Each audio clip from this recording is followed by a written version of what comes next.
Hindi, yan, okay na yan. So guys, meron, eto, lahat naman dito, binablog ko, negative, positive, walang problema. Nag-release tayo ng ano, di ba, ng 3 EcoSport na new look. Anong kulay ng mga yon? Isa blue. Blue, Kay Sir Eddie. Tapos yung red kay Ma'am. red kay ma'am. Nem. Nem, yung sa akin. Tapos ito, pangatlo, Ah, marami na pala. May brown pa. may brown ta. Ito, last month bumili sa atin si sir. Oo. Taga Nueva Ecija. Nueva Ecija, okay. So guys, eto totoo, real talk. Kaya namin taasan yung percentage ng quality ng kotse, pero again, second hand pa rin siya. So, I'm happy to say, may isa akong bumalik na kotse. Hindi naman siya actually bumalik, kinuha ko lang ulit. Kasi, ang nangyari dito, o di lahat ng unit natin for the month, last month is all goods, walang naging problem. May mga onting hiccups yung iba, nasolusyonan kasi madadali lang, mga bulb lang, pundido yung headlight, mga ganun lang, mga basic lang. So ito, nabiyahin na nila to, nakuha nila to. Hindi. Ah, nasira ang vlogging ko ah. So, nakuha na nila to. Kailan nila nakuha to? 1 month na. 1 month na. Tapos nabiyahin na nila, okay naman no, walang problema. Ngayon guys, hanggang sa dumating ang point, ayaw nila ma-start. Ako starter lang. Starter. So ngayon, nung ayaw ma-start, ang site kasi ng mga ganitong EcoSport, starter. Lagi yan sa modelo. Yung mag-ibang parts yan, hindi naman nagiging prone sa kahit anong problem. Lagi lang sakit nito, starter. Kaso, inabutan doon sa client natin, ano?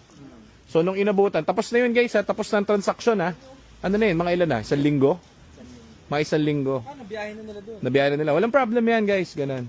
Actually, starter is minor pa rin naman. Kaso, dahil malayo sila, pinagawa nila rin yung starter, tama? Yung pinagawa nila yung starter doon, nagawa naman, nag-start na. Kaso, ang problem ay, di ba okay na, may start na, no? Nung nagawa na yung starter nila, nabungi na kasi na-start na eh, kasi tinatry nilang buksan.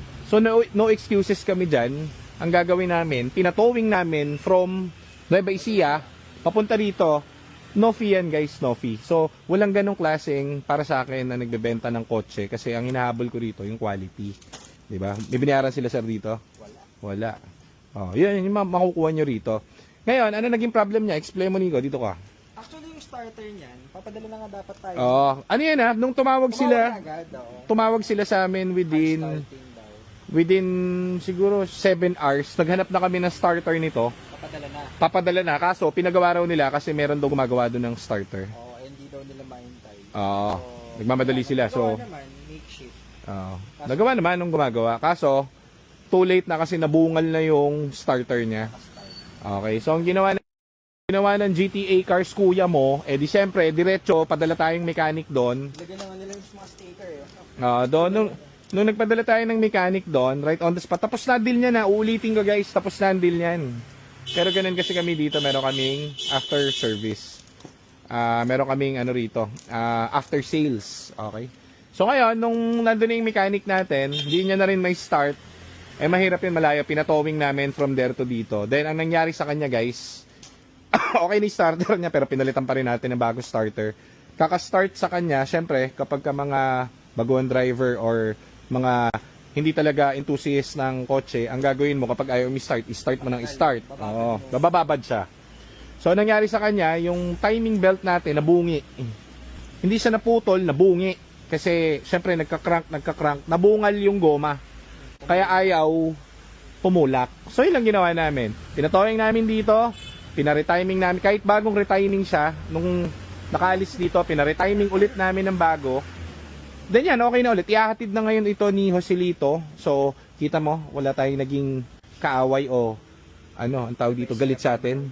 Dahil yung mga kliyente namin, kapag meron sila, kahit hindi nga, amante, meron pa rin, may magpapaservice dito kung ano, pero wala silang magiging problem dyan sa engine, tranny. Yung mga nakakabit, yes po, pwede yan.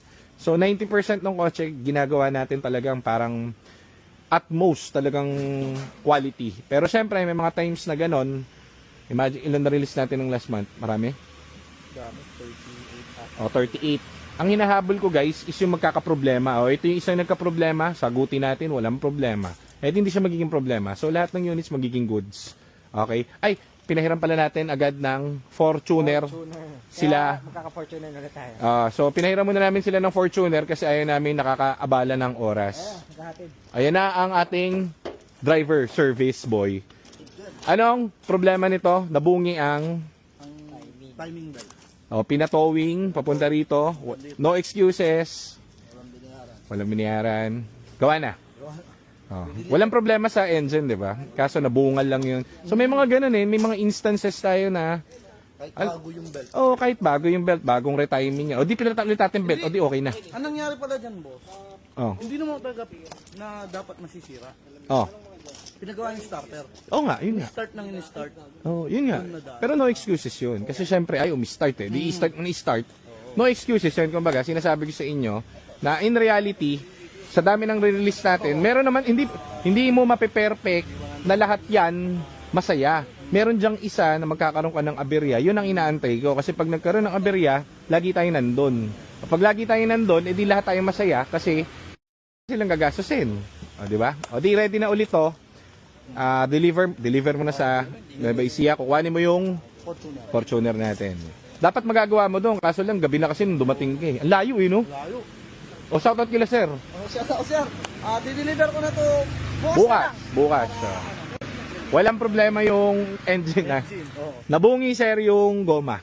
Yun lang naman. Hindi naman siya actually magkakaroon ulit ng ganun problem. Nag-trigger lang yung problem kasi may mga ganun talaga na sabihin natin jackpot lang. Jackpot. Ayan, balik tayo sa mga ano pa mga release natin mga boys. Lahat pala to re-release namin. So ayan, iniisa-isa na namin. Eto mga to hindi pa nakukuha. Ito lang ang nakuha na bumalik. Pinakuha ko dahil nabungi. Ayan. Ito yung next natin. Accent. Let's go. Fiesta ulit na pula. Bagong ABS Fiesta pare. Eto ano na ginawa dito. Lahat pa rin. Masaklap. Lahat. Ubus ang money namin guys. Brand new. Gulong brand new. ABS. Bagong transmission. Ano pa? Cooling system. Bagong paint din. Okay. Mga final test drive na lang ito. Eto kanino to? Saan lugar to? Sa dami ko hindi ko na makituro Eto, solder rin, di ba? Yan. Eto, pinante-testing na lang to guys. Ito ka na Sir Norman. Kay Sir Norman, shoutout kay Sir Norman, mabuhay kang matagal. Lapit-lapit na. Lapit-lapit na to. Tapos na ang finishing nito. Sino nagda-drive na to? Ikaw? Ikaw na. Ikaw na. Sige. Si Jared na magte-test drive yan, si Jared boy. Tagapagpalabas ng Okay, so ngayon, dahil fiesta ng San Juan, wala kaming ginawa ngayong araw. Meron, onti lang. Putso-putso. Hindi katulad kapag araw-araw, yung parang sobrang dami ng tao.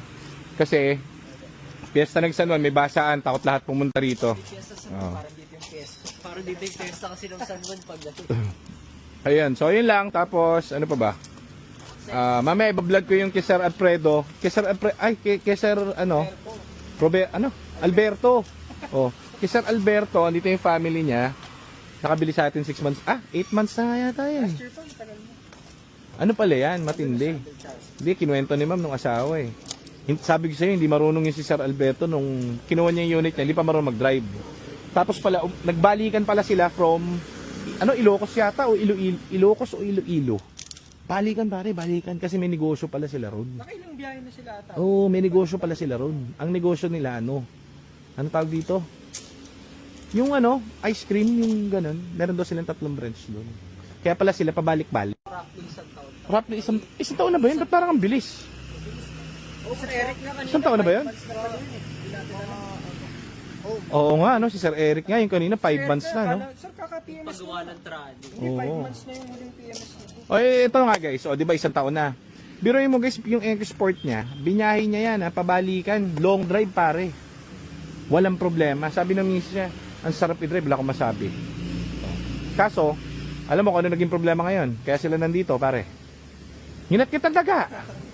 Sabog-sabog yung wire. Ang pwede na lang maging problem sa inyo kapag nakabili di kayo dito guys, either driver fault, o kunwari, dinadrive mo.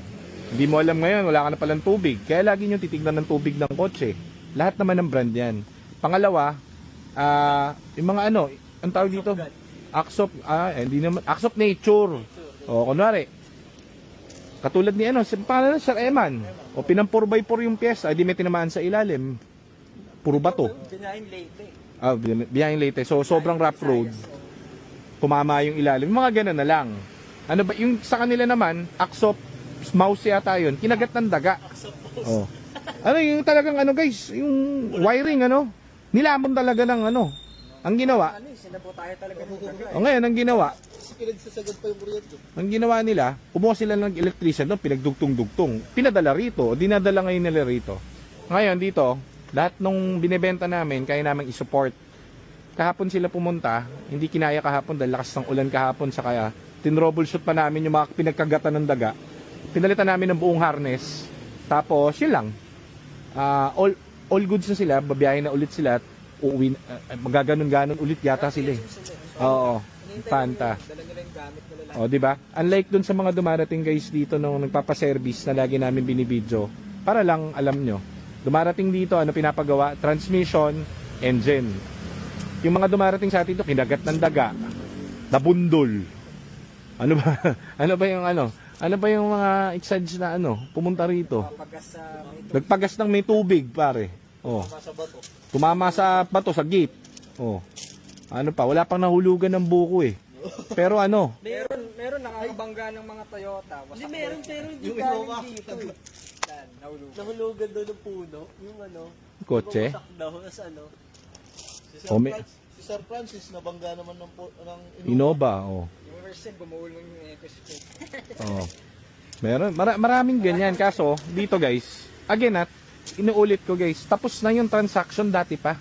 A year na. Parang ganito yan eh. Tignan mo oh, to. Ito teka.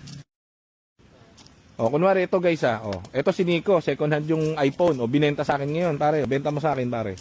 Benta mo. O, bili ko 60, akin na. 60. Second hand. O, pare, isang taon na, pare, pwede ko, pare, natatawagan ko pa yung nabilang ko, pare, oh. Nico, basag yung screen ko. Oh, di ba? Gets mo? Yung, kumbaga, lahat dito guys, sa kikater namin. Di ba? Pwede mo isoli ba yung ano, basag na yung screen ko? May ganun guys, may ganun. Maniwala kayo. Oh, tapos na yung transaction, pero dito kasi, baka akala nyo nang bobola tayo eh. At tapos shoutout pala dun sa mga Ford EcoSport group, saka Ford Fiesta group. May nakita ako dun nag-comment, sabi, pabibo daw ang GTA. Abnormal.